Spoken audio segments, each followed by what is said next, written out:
Hey all, welcome to Marlo Monday. I'm your host, Steve Reynolds. I recently went down a rabbit hole with Lynn Searle's Ultimate Aces. It started, innocently enough, by reading the introduction to All Ram File 2, which is devoted to some of Marlowe's versions of this Ultimate Ace effect, and it references Marlowe's All About Those Blues, which was the introduction to a very long article, one of the parades in the linking ring. The full article is challenging to read.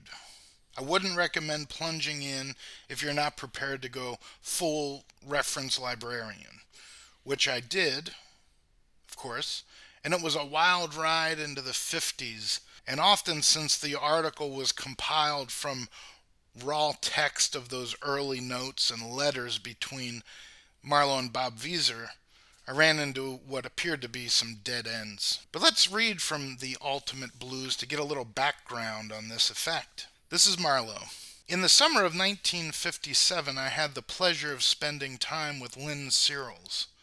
It was only a couple of days between his next date with the Chuck Kirkham Spook Show. He let go on ahead, but it was the most memorable 2 days. This was the time Lynn performed his effect, wherein four blue-backed aces assembled into one packet, although all the other cards used to cover the aces were red-backed. Searle's effect appealed to me at once, and while it used gaffed cards, to use a cardman's expression, I immediately mentioned that perhaps the same effect could be worked out with regular cards. He mentioned having given that some thought. At any rate, we got sidetracked into other effects and ideas and forgot about the blue ace effect, except mention was made about it being a good marketable item that would appeal to cardmen with imagination. And yes, the Ultimate Aces was published in 1958 through the Ireland's Magic Company. I also tried to track down some information about Lynn Searles and his time with the Kirkham Spook Show. His son, Chuck Kirkham's son, has a blog devoted to the Spook Show. And I did reach out to Richard Kirkham asking for any information on Lynn Searles' time in the Spook Show in the summer of 1957. And I did get a response, and unfortunately, he didn't have any further information. But you gotta try. You gotta follow every lead. But back to Marlowe's story, and we usher in Bob Vieser of Spectator Cuts to the Aces fame. After Cyril's departure, I sat down and wrote a brief note to my friend Bob Vieser, describing the effect but giving him no details as to method. My purpose was to give the impression the effect was done with ordinary cards. I knew the proposed blue aces problem would appeal to him and that he would work on it independently of any ideas I may have had about the same effect. So Marlowe was guiding Vieser's creativity a bit, but not giving him much to work on except his goal was to have an ungimmicked method. And the rest of the Linking Ring article is chock full of possibilities.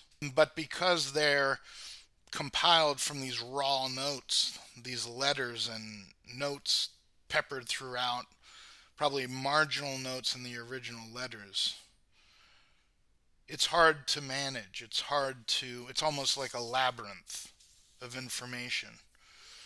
What it takes is some background knowledge. And so this is why I wanted to delve into this a little bit more so I better understood what Marlowe was doing with the versions in the All-Ram file. This research took me back to the New Phoenix and his Real Gone Aces, which uses a number of ace vanishes and displacements to set up packets for certain maneuvers. And so Marlowe incorporated some of these things and expanded on them throughout the article on the Ultimate Aces.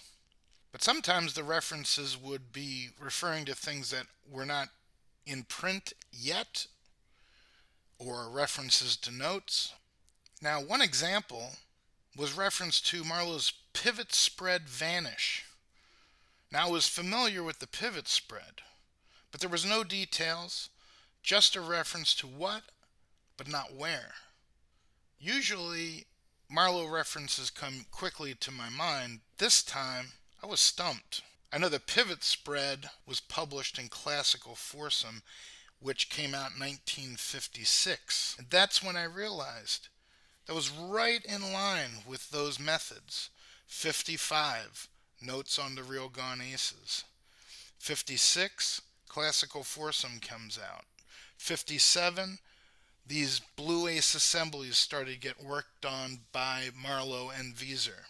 So that was the reference I went to on a hunch, an informed hunch, but a hunch nonetheless. And I went into Classical Foursome, and believe it or not, the very last item in the book, and I quote, "These spreads, of course, can be made into four card spread, that is.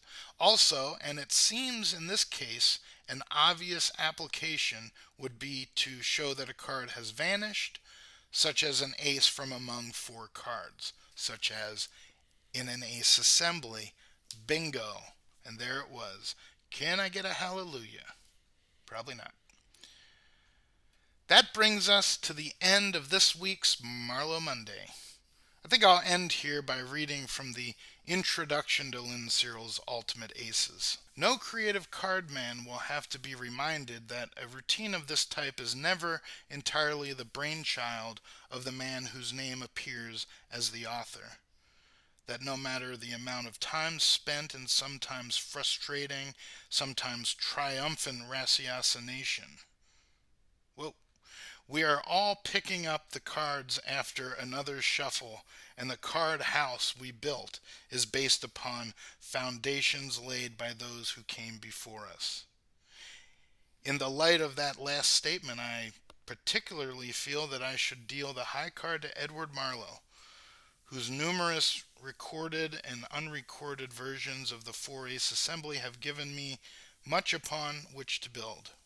Parenthetically, Mr. Marlo was also the first to see the original version of the Ultimate Aces, which is as it should have been. Sincerely, Lynn Searles.